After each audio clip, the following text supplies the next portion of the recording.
সাবেক প্রধানমন্ত্রী শেখ হাসিনা ক্ষমতার অপব্যবহার করে শুধু নিজের পরিবারের সদস্যদের জন্যই প্লট বরাদ্দ দেননি, তার কার্যালয়ের গাড়ি চালকদের জন্য রাজুকের প্লট বরাদ্দ দেওয়ার অভিযোগ পেয়েছে দুর্নীতি দমন কমিশন দুদক। সম্প্রতি রাজধানী উন্নয়ন কর্তৃপক্ষ রাজুক কার্যালয়ে অভিযান চালিয়ে প্লট বরাদ্দ সংক্রান্ত নথিপত্র জব্দ করে দুদক।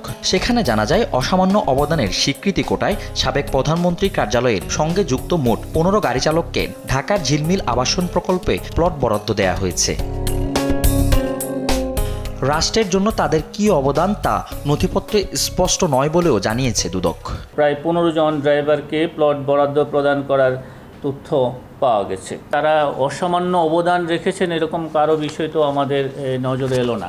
কোন কোন বিবেচনায় এই অনুমোদন দেওয়া হয়েছে এটা আমাদের অনুসন্ধান দল প্রতিবেদন যখন দাখিল করবেন তখন আমরা আপনাদেরকে আরও তথ্য দিতে পারব। প্লট বরাদ্দের তালিকায় আরও রয়েছে ৪৫ জন ব্যবসায়ী, 2 জন বাংলাদেশি ব্রিটিশ নাগরিক, কয়েকজন সাংবাদিক, বিচারপতি ও অন্যান্য পেশার মানুষ। তবে তাদের সবাই কিভাবে এই কোটার আওতায় এলেন সেটিও এখন প্রশ্নবিদ্ধ। এদিকে সাবেক বিচারপতি এবিএম খায়রুল হকের অবৈধভাবে প্লট নেয়ার প্রাথমিক প্রমাণ পাওয়ায় 7 সদস্যের তদন্ত কমিটি গঠন করেছে দুদক।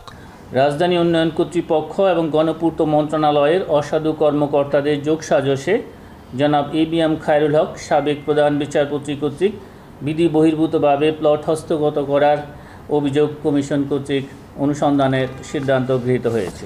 অন্যদিকে 25 কোটি টাকা পাচারের অভিযোগে সাবেক ভূমিমন্ত্রী সাইফুজ্জামান চৌধুরী জাবেদ সহ 31 জনের বিরুদ্ধে মামলা করেছে সংস্থাটি।